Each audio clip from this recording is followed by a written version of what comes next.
Issue అని కూడా మీరు అంటున్నారు కదా, సో ఎట్లా జస్టిఫై చేస్తారు దీన్ని? గతంలో మేము ప్రతిపక్షంలో ఉన్నాం తెలంగాణలో, ఇప్పుడు ప్రతిపక్షంలో ఉన్నాం. మా ఓట్ల శాతం రెట్టింపు అవుతుంది. మా సీట్లు కౌన్సిల్ 3 నుంచి 4 రెట్ల పెరుగుతున్నాయి.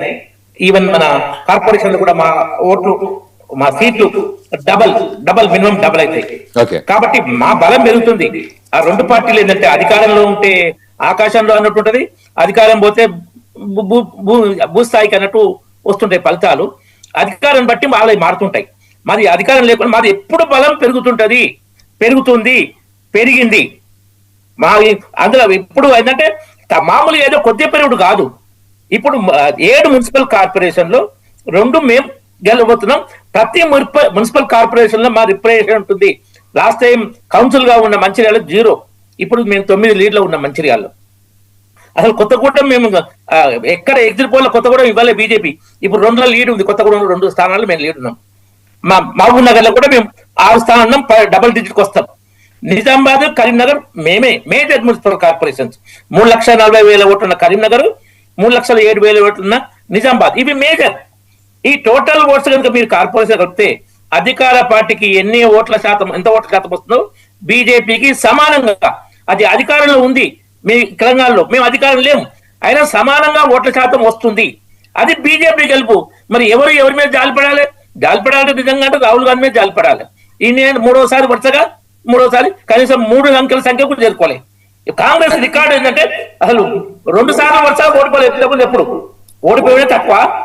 జనతా పార్టీ టైంలో ఓడిపోయి స్టార్ట్ అయింది. వాజ్పేయి గారి టైంలో జనరల్ కూడా ఒక సంవత్సరం కాదు, మళ్ళీ 2 సార్లు వరుస గెలిచింది, 3ఓసారి వరుస ఓడిపోయింది. అంటే రామరెడ్డి గారు ఇక్కడ మీరు అన్నట్టు కరీంనగర్ అండ్ నిజామాబాద్ లో ఆ రేషియోతో గెలిస్తే సరిపోతుందా?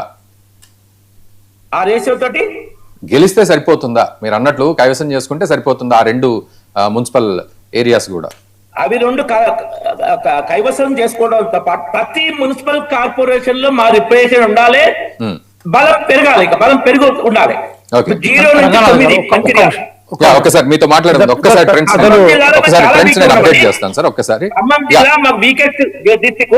ఖమ్మంలో కూడా మేము కార్పొరేషన్ లో 2 లీడ్లో ఉన్నాం.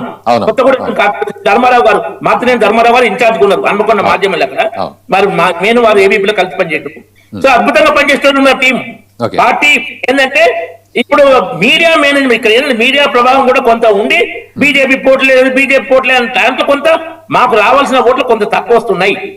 అయినా మేము ఆ నెగటివ్ ఇంకో ధన ప్రభావం మీకు ఇక్కడ ఇప్పుడు 50 లక్షలు అండి ఏది మిర్యాలు కూడా కౌన్సిల్ కు 50 లక్షలు మినిమం ఖర్చు పెడుతున్నట.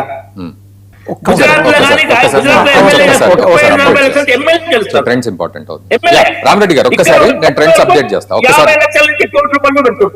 నేను ఒక్కసారి ట్రెండ్స్ అప్డేట్ చేస్తా. ఒక్కసారి ఆసిఫాబాద్ విషయానికి వస్తే కాగజ్ నగర్ 21వ వార్డులో బీజేపీ గెలుపు పొందింది సార్. బీజేపీ విజయం సాధించింది కాగజ్ నగర్ 21వ వార్డులో.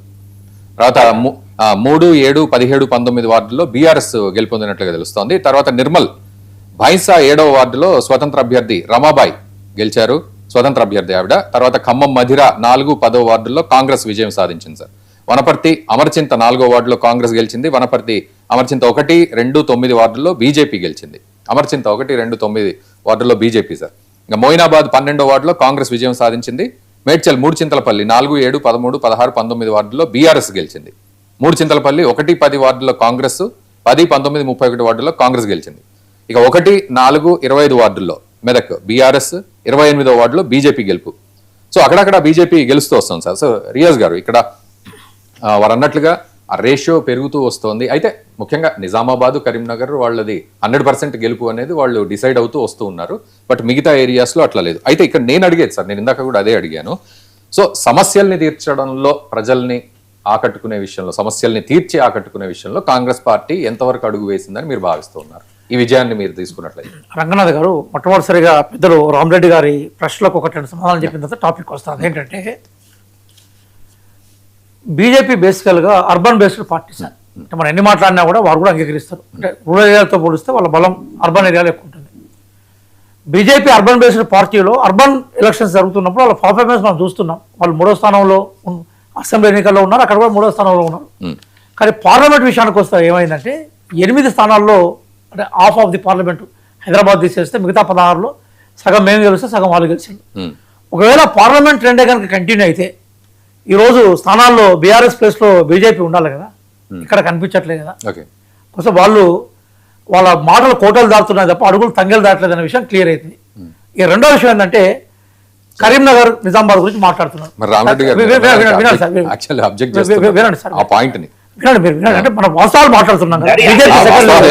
బీజేపీ సెకండ్ వాళ్ళ అబ్జెక్షన్ వాళ్ళకు ఉంటుంది.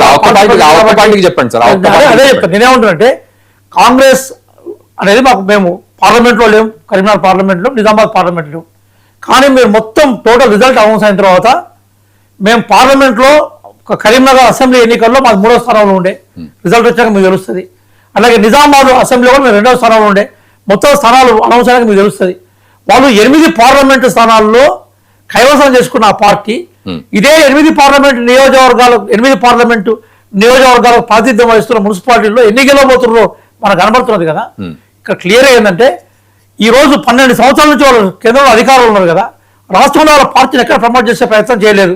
రెండో ఆయన ఏమన్నా డబ్బుల మీద ఆరోపణ చేసిండ్రు. ఈ రోజు భారతదేశంలో ఉన్న రాజకీయ పార్టీల్లో డబ్బులు ఎక్కువగా ఉన్న పార్టీ ఏదైనా భారతీయ జనతా పార్టీ కదా సార్. వాళ్ళకున్న డబ్బుల్లో మా దగ్గర 15% కూడా లేవు. అవి అధికారికంగా ఎన్నికల కమిషన్ కానీ అధికారిక గణాంకాలు వివరించిన విషయాలే కదా. డబ్బుల విషయంలో బీజేపీతో పోట్లాడుతూ ఉన్నారు సార్, పోటీ పట్టు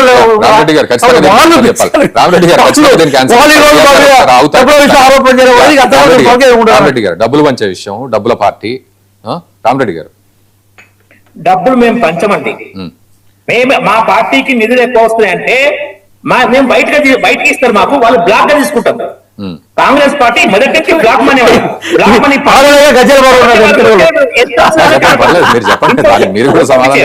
మాకు సిద్ధాంతపరమైన పార్టీ బీజేపీ, దేశం ధర్మం పనిచేసే పార్టీ. అది సోనియా కుటుంబానికి బానిస పార్టీ. ఆ సోనియా కుటుంబం లేకుండా కాంగ్రెస్ ఉంటుందండి. ఇప్పుడు ఛాలెంజ్ చేసి అడుగుతున్నా, సోనియా కుటుంబం లేకుండా కాంగ్రెస్ ఉంటుందని చెప్పమనండి. అది కుటుంబ పార్టీ కాబట్టి వాళ్ళకి ఏంటంటే వాళ్ళకి అవినీతితో డబ్బులు వస్తాయి, మాకు అభిమానంతో డబ్బులు వస్తాయి. తేడా అది. బీజేపీ దేశం ధర్మం సిద్ధాంతం మీద ప్రజలు, వ్యక్తులు గాని సంస్థలు గాని అభిమానంతో ఇది ఒక మంచి పార్టీ, ప్రపంచ నెంబర్ 1 పార్టీ, ప్రపంచ నెంబర్ 1 లీడర్, అద్భుతంగా పనిచేస్తుంది. 10వ స్థానం ఉన్న ఆర్థిక వ్యవస్థ 4వ స్థానం తీసుకొచ్చింది. అభివృద్ధిలోను సంక్షేమంలోను అన్నింటిలో ఇప్పుడు ప్రపంచంలో భారతదేశం గురించి గొప్పగా మాట్లాడుకుంటూ అట్లా తీసుకుపోయింది కాబట్టి మన దేశ గౌరవం పెంచింది కాబట్టి అభిమానంతోనే బీజేపీకి నిధులు ఇస్తారు. బీజేపీ రూల్ ఏంటంటే 2000 అంతకన్నా ఎక్కువ ఉంటే no cash, online payment only, చెక్కులు కానీ ఆన్లైన్ ట్రాన్స్ఫర్ కానీ. ఇది బీజేపీ రూల్. కాంగ్రెస్ అయితే పెట్టుకోలే, అవినీతి వద్దనే పెట్టుకుంది. కాంగ్రెస్ అంటేనే అవినీతి అని రేవంత్ రెడ్డి స్పష్టంగా చెప్పిండు. దేశంలో అవినీతి అంటే నెంబర్ 1 కాంగ్రెస్ అని. మాట్లాడుతున్నా జ్ఞానాన్ని విస్తరించి మాట్లాడుతున్నా నాకు అర్థం కాలేదు కాబట్టి సార్ వినండి సార్, వినండి. పార్టీకి నిధులు వచ్చే పద్ధతి ఏ పార్టీకైనా గట్లే ఉంటుంది. మీరు అధికారంలో నుండి 12 సంవత్సరాల్లో ఎన్ని నిధులు మీ దగ్గర తీసుకొచ్చుకున్నారు? మీకు నిధులు ఇచ్చిన పేర్లో కూడా చదవాలా? మరి మీరు ఆగమైపోతారు. మరి మీకు నిధులు ఎవరు ఇచ్చారో నెంబర్ 1 నెంబర్ 2 మొదలు పెడితే చర్చ కాదు. డబ్బులు ఎక్కువగా ఉన్న పార్టీ మీది. మీరు డబ్బుల గురించి మాట్లాడితే మేము డబ్బు కూడా తప్ప వేరే లేదు సార్.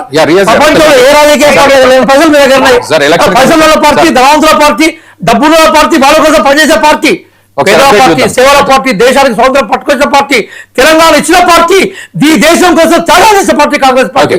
దాని ఔన్నత్యాల గురించి మాట్లాడే హక్కు నైతికంగా మీకు. ఒకసారి రామరెడ్డి గారు, రియాజ్ గారు ఒక్కసారి అప్డేట్ చేస్తా. 80 వార్డుల ఫలితాలు అధికారికంగా ప్రకటించింది ఈసీ. 80 వార్డులు, అందులో Congress 52 sir, BRS 21, BJP 3, independent 3గా తెలుస్తుంది. సో 99 టీవీ స్క్రీన్ మీద మీరు చూస్తున్నారు, రెగ్యులర్ గా అప్డేట్ అవుతూ వస్తున్నాయి. అక్కడ ప్రెజెంటేషన్ అంతా కూడా అప్డేట్ అవుతూ వస్తుంది. మొత్తానికి కాంగ్రెస్ తెలంగాణ మున్సిపల్ ఎన్నికల్లో కాంగ్రెస్ హవా కొనసాగిస్తోంది, అందులో ఎటువంటి డౌట్ అయితే కనబడట్లేదు. సో